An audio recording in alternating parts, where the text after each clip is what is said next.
ডিসেম্বরে যখন শীত আসে, জীবনের বর্ণিল অনেক স্মৃতি মনে পড়ে আমাদের। মনে পড়ে স্মৃতির সাথে জড়িত হারিয়ে ফেলা মানুষগুলোর মুখ। শীতের সেই কনকনে সকালে বাবার ঘুম ভেঙে যেত সবার আগে।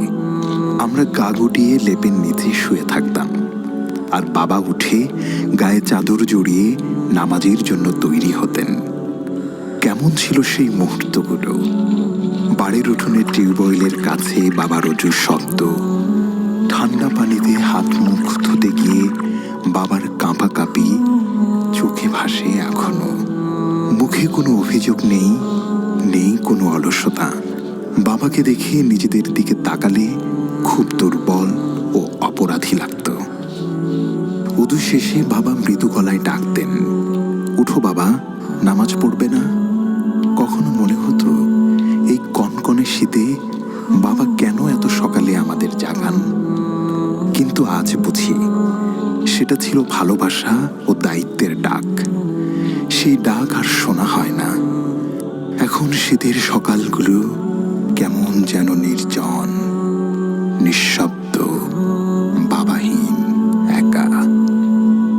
বাবার সঙ্গী ছিল তার এক জোড়া পুরনো জুতা আর একখানা মলিন মাফলার। শীত একটু বেশি পড়লে হলুদ রঙের চাদরটি জড়িয়ে নিতেন গায়ে। নামাজ শেষে বাড়ির উঠোনে দাঁড়িয়ে বাবা দোয়া করতেন, আর আমরা জানালা দিয়ে বাবাকে দেখতাম। তার চোখের সজল প্রার্থনাগুলো যেন আমাদের জীবনের ছায়া হয়ে দাঁড়িয়েছিল। আজ বাবা নেই, উঠোনে অজুর শব্দ নেই, নেই সেই ডাক, নেই সেই ভোরের আলোতে বাবার মোনাজাত। শীতকাল এলেই বুকের ভেতরটা হাহাকার করে ওঠে। বাবা, তুমি কি জানো তোমায় কতটা মনে পড়ে? তুমিহীন এই শূন্যতা আর শীতকালের হিমেল বাতাস আমাদের শুধুই কাঁদায়। বাবা, তোমার সেই ডাক, সেই শীত সকালের পদচারণা, সব কিছু মনে পড়ে। তুমি জানো বাবা, তোমাকে আমি কতটা ভালোবাসি,